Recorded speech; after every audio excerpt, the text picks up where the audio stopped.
Purple Daily is daily Vikings entertainment. We just want the Vikings to win a Super Bowl before we die. I will ride with this group. Seriously, man. Please. And away we go. Oh, whoa. Major breaking news.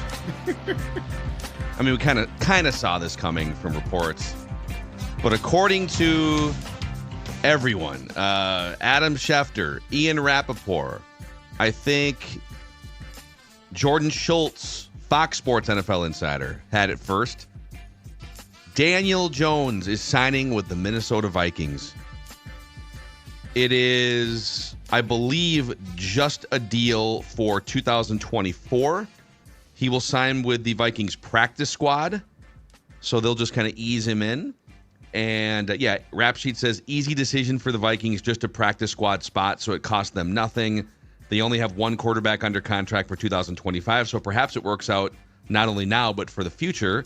It doesn't rule out a Sam Darnold return in 2025, but it's just more insurance. Also, like, you could elevate him from the practice squad if you needed him to play in an actual game. But is this flag? This isn't really flag. We're not getting the flag for this, right? Are we getting the flag for this? No, practice squad guys. No, I can't do that. No, I can't. And he's like a failed I like kind of cast it. I like what they're doing, but I can't be doing this for practice squad guys because we'll wave the flag for if they make a trade, right, a significant one. We need some standards. If they sign a free agent, a big name, we will wave said flag. I feel like if we do it for a practice squad guy, where do we stop? Yeah. So no. What do you? There's really, I mean, financially, it doesn't impact your cap or anything going forward.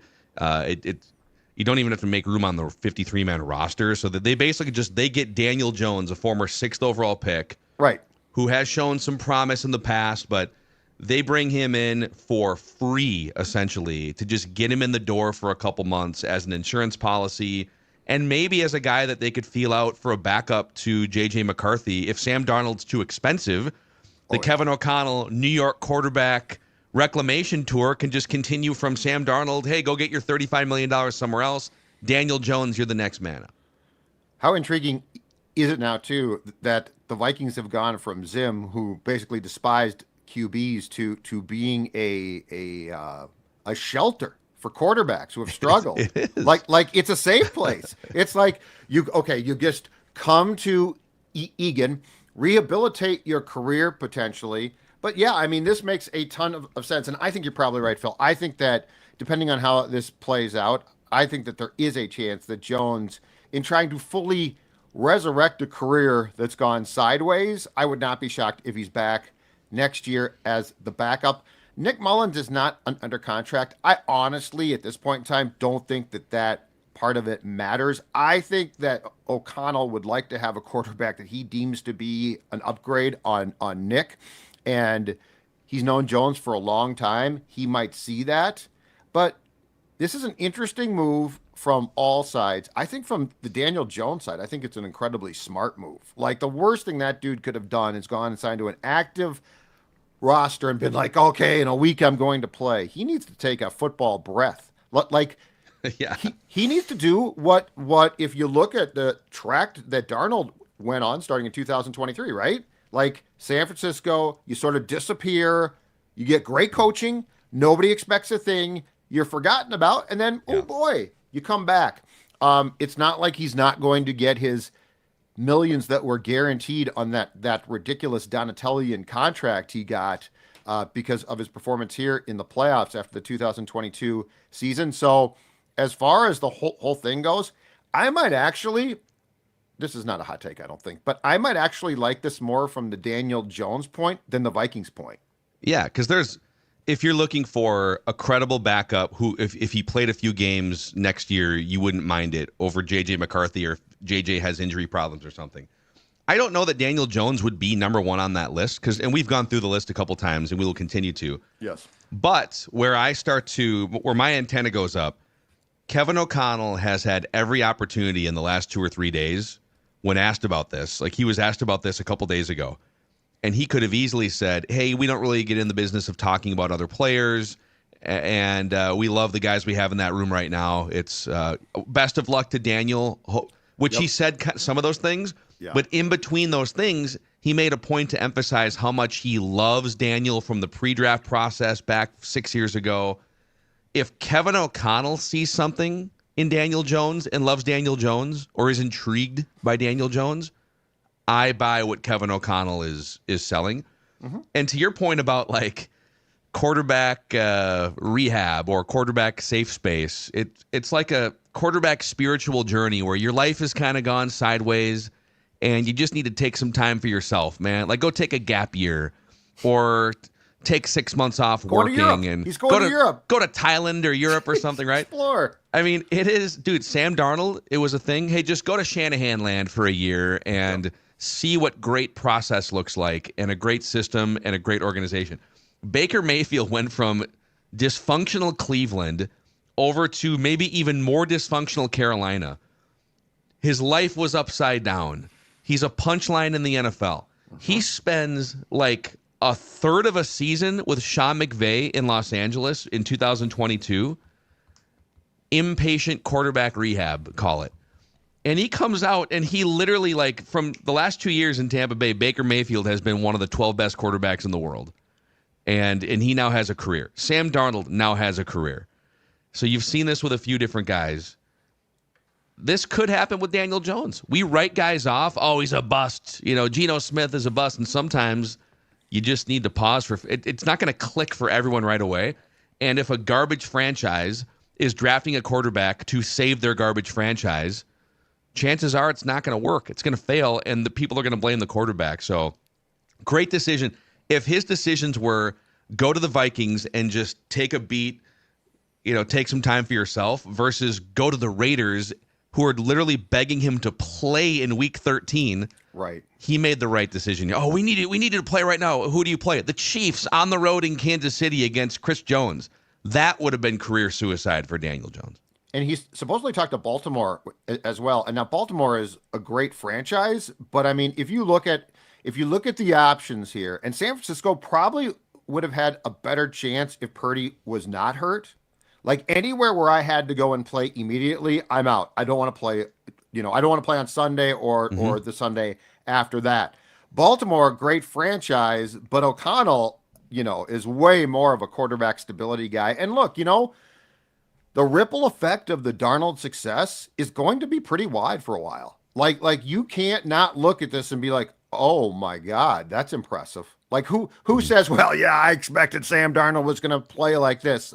So I really think that what he has done with Darnold is going to have a really positive, lasting impression, and probably just up O'Connell's next contract by about $1 million as well. Because this is impressive.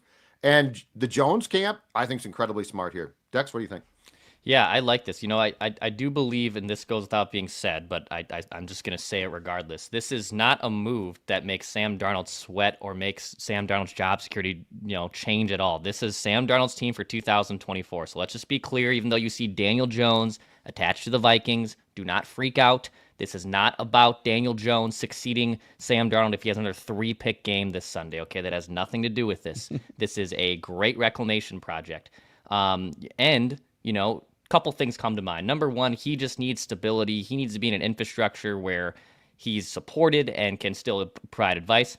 I wouldn't even rule out, people might laugh at this type of thing, but if the Vikings play the Eagles in a playoff game, you have a quarterback who has gone against that defense a ton and knows a bunch of stuff about NFC East teams. So there's also that layer. I saw like Trey Wingo, I think, even tweeted 20 minutes ago, and this is like, he says Sam Darnold won't be back with the Vikings next season per his sources, which I think everyone just kind of knows he won't be back. Thanks, Trey. So thanks you, Trey. For chiming in for the golf course. But you can't definitively report that now, can you? Not on November 27th. You can't. Sure you can. It's X. But this does give Jalen Jones, number one, a leg up to maybe even still be the clipboard holder or the guy that is backing up JJ McCarthy next year. And look, Kevin O'Connell has gotten success out of Sam Darnold, Josh Dobbs, Nick Mullins. He has done this before. So Daniel Jones, it's not like he's going to come in here and save the Vikings franchise. Daniel Jones needs to save Daniel Jones first, and attaching himself to Kevin O'Connell's the first big play there.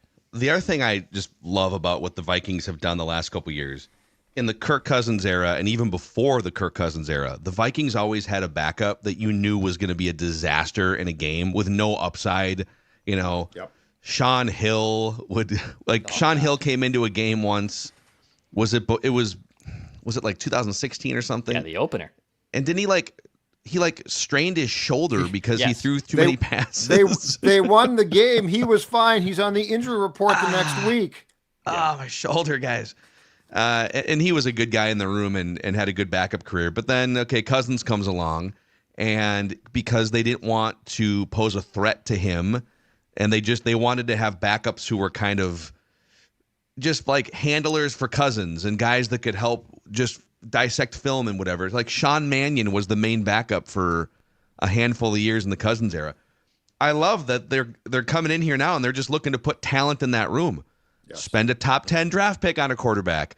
Go on the hunt for former top 10 picks. So they now have in their room, and one guy's on injured reserve, they have 3 former top 10 draft pick quarterbacks, all 27 years of age or younger, in that room right now. Now, they're not going to have all 3 of those guys next year, but JJ McCarthy, Sam Darnold, and Daniel Jones, just get some upside and some talent and some energy in that room. And that's what they've done. So, again, like Darnold and Daniel Jones both aren't under contract next year. So it might wind up that they're both playing somewhere else. If KOC winds up rehabbing both of the broken New York quarterbacks, the 6th overall pick, 3rd overall pick busts, wouldn't that be an amazing thing on his resume as a quarterback whisperer? I was the one that extended Sam Darnold's career from being a punchline to being like a top 15 quarterback in the league. And then I also was a springboard for Daniel Jones to resurrect his career. And KO too. So the thing there is you can tell, and I mean, this is again a good thing for the Vikings franchise as a whole. You can tell that he is tight with a lot of these guys. Mm-hmm. Like a lot of them, like he's pulling Caleb close, and he goes back and says, "Yeah, I've known him for a long time." So the thing about this too is this is building up a great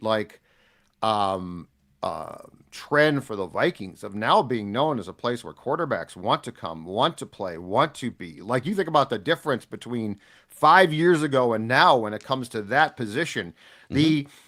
What this does is down the road, unless you're going to get a guy who's just phenomenal, and that ordinarily does not happen, this eliminates the hyperventilation that resulted in Rick Spielman signing Kirk Cousins, because that was literally, I can't find a quarterback, screw it. Basketball guy chimes in the YouTube comment section. Guys, he's literally not on the active roster. Why are we doing an emergency podcast on Daniel Jones? We just had someone ask us to wave the flag, okay? So basketball guy, we are drawing lines about how far that we are going to go. I would say this is, to answer the question, I would say this personally. My belief is this. If you sign a guy who was a top 10 drafted quarterback within like the last 6 years. Well, he's under 20, 27 years Emergency old? pod. Emergency pod. Yeah. Now, if this was Daniel Jones, 6th round pick in 2019, we ain't doing the emergency pod. In fairness, there's like 2,200 people in here live right now. I don't know if people are like skipping on work. Happy Thanksgiving. Hello. And sir, commenter, basketball guy, you're technically commenting on an emergency episode, which we appreciate, by the way. But we're all here because it's fun.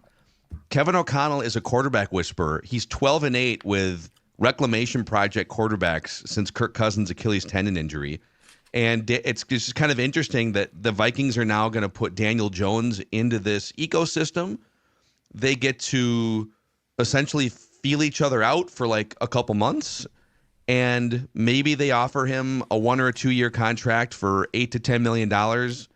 And he becomes the backup / emergency bridge for JJ McCarthy. Like it's planting seeds for 2025. Absolutely. And also, and I don't want to put this out here, but like, let's say Darnold gets hurt and he's come out of games a couple times this year.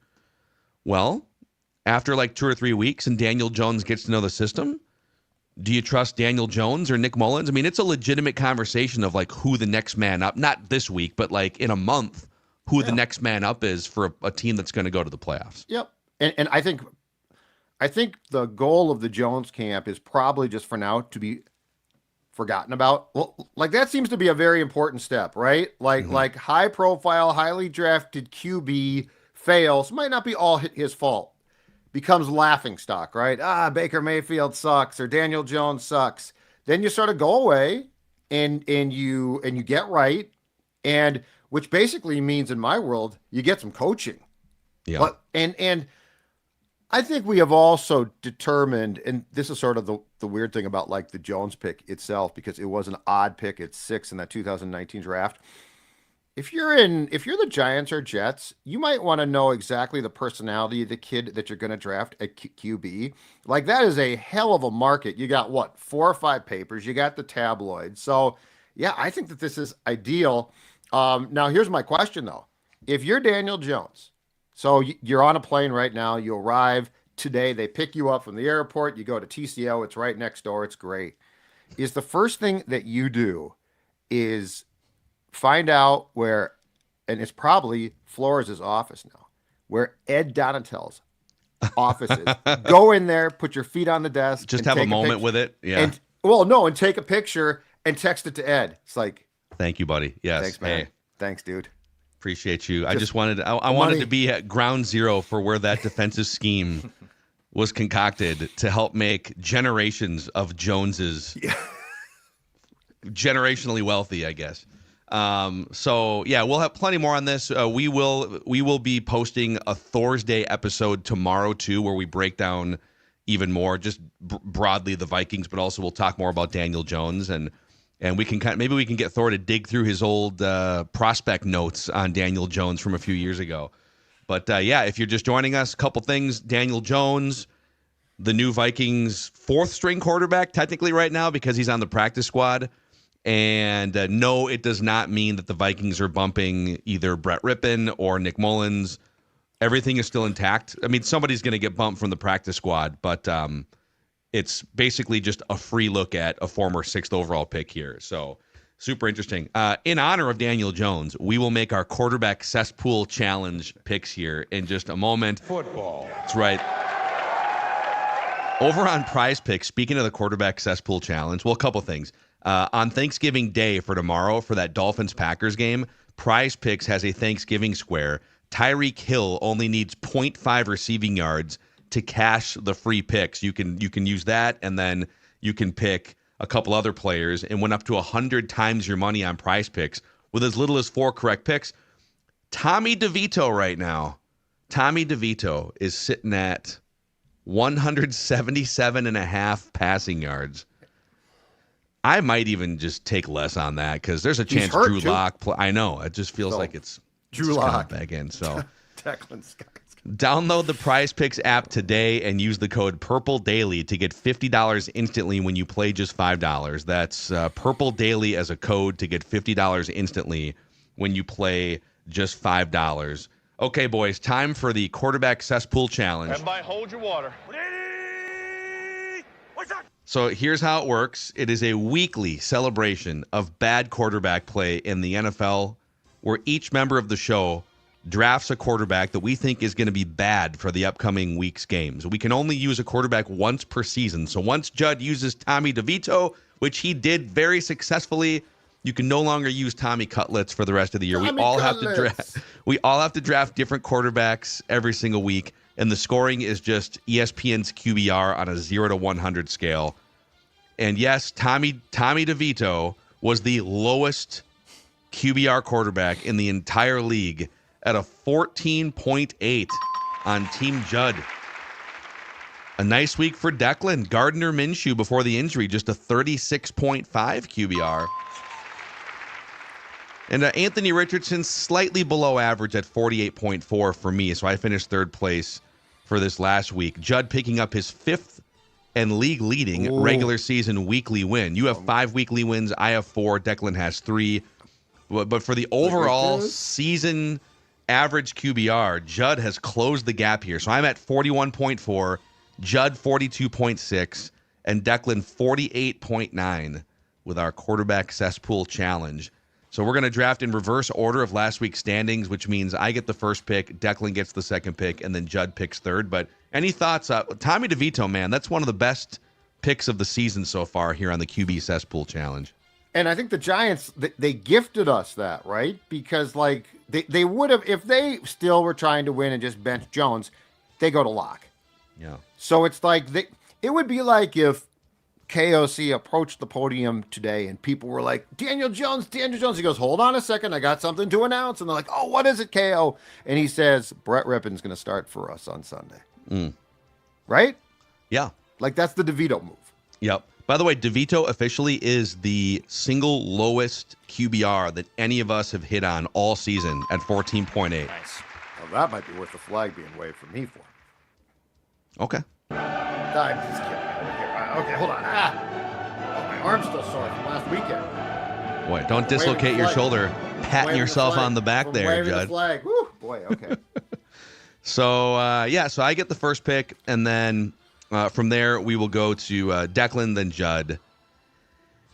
I think what I'm going to do here, boys, there's a few really interesting options. But over in Kansas City, the Chiefs are hosting the Raiders. And the rules are, if you select a quarterback and they don't play and they're out because we make these picks midweek, then you automatically get the backup. If you've already used the backup, then you're stuck with a 75 QBR. Well, I have not used Desmond Ridder or Aiden O'Connell. And it's kind of 50-50 who's going to start, right? They're leaning toward Desmond Ridder starting this game. So I'm going to take Desmond Ridder. I don't think so, man. I thought they're going to start Aiden O'Connell. That's what they said yesterday, but they said Aiden O'Connell? That's what I saw. I saw a story yesterday that said that, yeah. but I mean, I saw one that said Desmond Ridder. Oh, NFL. Oh, here's another one that says Aiden O'Connell. Yeah. Well, then give me Aiden O'Connell against the Kansas City Chiefs defense. Oh, now you're really going to pay. I mean, either way, I was going to get Aiden O'Connell. So, Aiden O'Connell against the Kansas City Chiefs defense. Dex.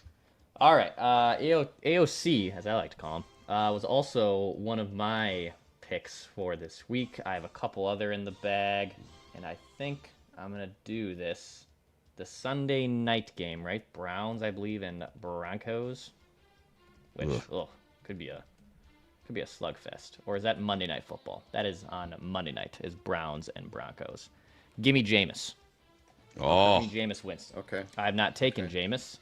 Broncos defense been pretty good this year. They're on the road, so I'll take Jameis this week. Yeah. All right, I got Jameis is kind of feast or famine. He could give you 350 yards and 4 touchdowns, or have the worst QBR of any quarterback in the league. But his pregame speech will be awesome. That'll be great. Yeah. Awesome. It's a great day for football. It's going to snow. I love the snow. Thank God. All right, so this gives me a couple of very interesting choices. One is sort of off the board because it might sound weird at first, but the Dolphins are in Green Bay, and Tua traditionally is terrible in the cold. Mm-hmm. I love where you're going here. But I'm not going to do that. Oh. I'm not going to do that because if you go east, upstate New York, we are supposed to have a huge blizzard, snowstorm. And the San Francisco 49ers are going into Buffalo. Now, the Brock Purdy stuff is very weird. He threw a little bit on Monday, but we're not sure about that. So I am going to take the San Francisco. I don't even care who plays. I'm going to take the San Francisco. What's that? You have to designate someone. No, officially, right. No, yeah. but I'm saying even if Purdy does play, I don't really care that much. But I'm going to go with Brandon Allen to start for San Francisco in a snowstorm. And you haven't used Brock Purdy, so if he does get the start, then you do have some protection there. Correct. Yeah. But I think that game's going to be a hot mess. Yeah, that's going to be, boy, if Brandon Allen has to play in conditions, it's going to be. I think Purdy's in trouble. I think something's. I was actually doing some work on this last night, and Shanahan's being really, really coy about this. I think there's major concern that Purdy, his shoulder injury is worse than we know. Not that if surgery is necessary, maybe they get him on a discount instead of paying $60 million. Well, they can't pay $60 million. But anyway, Brandon Allen is my choice to play against the Buffalo Bills. All right, so Jameis Winston for Team Dex, Aiden O'Connell for Team Macadac, and Brandon Allen for Team Sports Dad in the Quarterback Cesspool Challenge for Week 13. In honor of new Vikings quarterback Daniel Jones. How many of us? I'm the only one who used Daniel Jones Week 1 against the Vikings, a 16.2 QBR. That was previously the worst mark in the league all year here for us until Tommy DeVito. So the Giants have a stranglehold on the worst QBRs. Yeah. With the guy who is known as the quarterback coach himself, Brian Daboll. Yep, he might have to be a coordinator again somewhere. We'll see there. So, all right, there's your emergency. Darny Dimes and Danny Dimes, both under the tutelage of New York, New York. KOC. All right, boys, that's a wrap here. Plenty more coming down the pipeline the rest of the week, for sure, with our purple picks later on this week, trenches, and tomorrow it'll be Thursday, even on Thanksgiving, where we can talk more about Daniel Jones. Purple Daily Vikings entertainment. We just want the Vikings to win a Super Bowl before we die.